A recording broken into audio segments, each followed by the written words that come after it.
اگر تم نے اپنے دشمن کو اپنا وطن ہی نہیں بلکہ ایک پتھر کا ٹکڑا بھی رکھنے دیا تو مصائب ہم پر آ پڑیں گے۔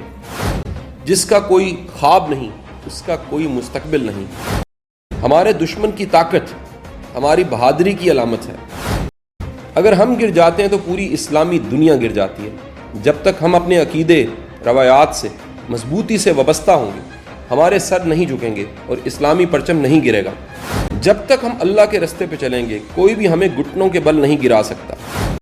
اگر آپ کا دل خالص اور پاکیزہ ہے تو دنیا کی کوئی شیطانی قوت آپ کا محاصرہ نہیں کر سکتی۔ ذوالفقار سے اچھی نہ کوئی تلوار ہے اور نہ علی سے بڑا کوئی بہادر زمین پر۔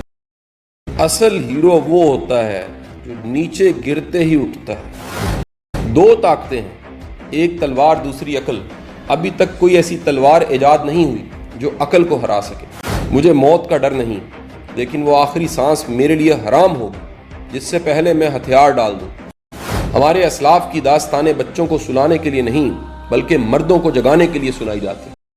جہاں انسان جاتا ہے وہاں اس کا رزق پہلے سے پہنچ چکا ہوتا ہے۔ ہمیں خیانت اور دھوکہ بازی سے کامیابی حاصل کرنے کی بجائے موت کو ترجیح دینی چاہیے۔ حق کی راہ پر چلنے والوں کو میرا رب کبھی تنہا نہیں چھوڑے۔ جد و جہد ہماری ہے مگر فتح اللہ کی۔